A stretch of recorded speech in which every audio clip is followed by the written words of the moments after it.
Préparez vos vœux, car comme chaque été, la pluie d'étoiles filantes des Perséides arrive. La pluie d'étoiles filantes, c'est un spectacle magnifique que n'importe qui peut observer directement à l'œil nu sans instrument. Dans cette vidéo, je vous explique ce que c'est, quand et comment l'observer. C'est parti!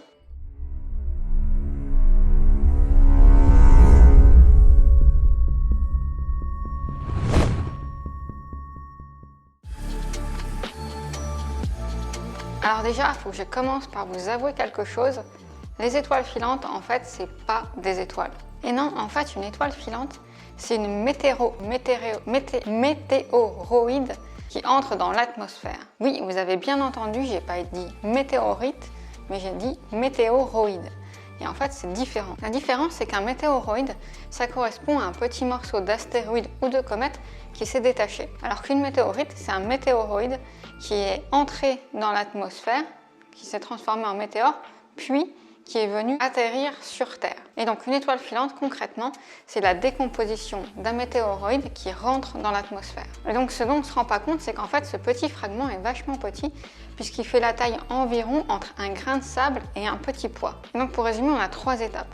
La première, c'est le météoroïde, qui est donc un fragment de comète ou d'astéroïde. Le deuxième, c'est le météore, c'est au moment où la météoroïde entre dans l'atmosphère et donc crée ce qu'on appelle une étoile filante. Et enfin, la dernière étape, si ce fragment y survit à l'entrée dans l'atmosphère et qu'il atterrit sur Terre, à ce moment-là, ce qu'on retrouve, on l'appelle une météorite. Ok, donc maintenant, venons-en à la pluie d'étoiles filantes qui nous intéresse, c'est-à-dire les Perséides. Les étoiles filantes des Perséides sont en réalité des fragments de la comète Swift-Tuttle qui a passé proche de la Terre en 1992 et qui a laissé derrière elle des débris. Et donc il y a une partie de ces débris qui se trouve sur la trajectoire de l'orbite de la Terre. Et donc tous les ans, au mois d'août, au même moment, la Terre repasse au même endroit, donc sur son orbite, à l'endroit où il y a l'essaim de météoroïdes. Et à ce moment-là, du coup, on a ce qu'on appelle une pluie d'étoiles filantes, qui sont donc en fait ces météoroïdes qui viennent percuter l'atmosphère de la Terre. Autre petite chose, vous avez peut-être entendu le terme de bolide. Qu'est-ce qu'un bolide par rapport à une étoile filante? En fait, c'est très simple, un bolide, c'est simplement une grosse étoile filante, donc un plus gros morceau de météoroïde qui rentre dans l'atmosphère. Dernière petite chose, à ne pas confondre un satellite avec une étoile filante. Un satellite, c'est un point blanc qui se déplace dans le ciel de manière continue à une vitesse régulière et que vous avez largement le temps de voir sur plusieurs minutes. Alors qu'une étoile filante, c'est très rapide, ça fait vraiment comme un flash et ça dure quelques fractions de secondes, vous avez à peine le temps de le voir que ça a déjà disparu. Alors comment observer la pluie d'étoiles filantes des Perséides? Déjà, c'est visible depuis n'importe où vous vous situez. Mais idéalement, vous voulez avoir un ciel sombre, le plus sombre possible. Donc dans l'idéal, allez en campagne. Plus vous verrez d'étoiles, plus votre ciel sera de bonne qualité et plus vous aurez de chances de voir d'étoiles filantes. D'ailleurs, à savoir que les météoroïdes, comme on a vu précédemment, ne percutent pas l'atmosphère que la nuit. En fait, il y en a aussi en pleine journée, juste étant donné que le soleil nous éclaire énormément, on ne les voit pas. Voilà donc pourquoi vous voulez avoir un ciel le plus sombre possible pour en voir le plus possible.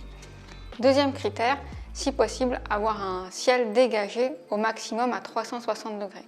Plus vous verrez une grande portion du ciel, plus vous aurez de la chance de voir d'étoiles filantes, contrairement à si vous avez des arbres ou des bâtiments qui vont vous cacher une partie de la vue. Pour voir le mieux possible les étoiles filantes aussi, il faut que vos yeux s'habituent bien à l'obscurité. Pour ça, il faut que vous soyez au moins 15-20 minutes dans l'obscurité, donc dehors à regarder les étoiles, sans regarder de sources lumineuses fortes. Typiquement, évitez les smartphones, les lampadaires ou autres, de manière à ce que vos yeux s'habituent à l'obscurité. Bon voilà, ça c'est vraiment pour une observation optimale. Si vous ne pouvez pas avoir ces critères-là, essayez quand même. Alors maintenant, où est-ce qu'on regarde dans le ciel? Et bien en fait, si les Perséides s'appellent les Perséides, c'est parce qu'elles semblent toutes provenir de ce qu'on appelle le radiant. Et ça, au moment des Perséides, ça se trouve dans la constellation de Persée. Pour vous donner une idée, vous pouvez regarder sur une carte du ciel, mais en ce moment, Persée se retrouve à peu près en direction du nord-nord-est. Et enfin, dernier point, et pas des moindres, quand est-ce qu'il vaut mieux observer les Perséides?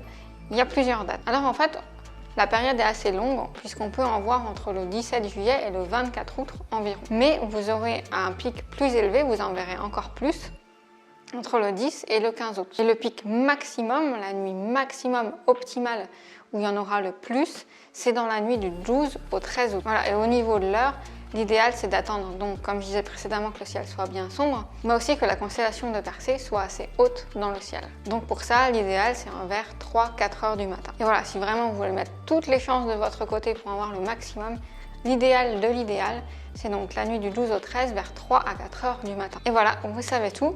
Maintenant, il n'y a plus qu'à croiser les doigts pour la météo, lever les yeux au ciel pour essayer d'apercevoir des étoiles filantes et préparer vos vœux. Et si vous voulez aller plus loin, si vous voulez découvrir un peu plus l'astronomie, j'ai créé un e-book qui s'appelle le guide des observations, qui vous apprend à observer, à repérer par vous-même les 17 constellations du ciel les plus connues. Vous pouvez le télécharger gratuitement ici ou dans la description, ce sera le premier lien. Pensez aussi à vous abonner à la chaîne et à partager cette vidéo pour que le maximum de personnes puissent profiter des Perséides. Et sur ce, je vous dis à très vite et gardez la tête dans les étoiles.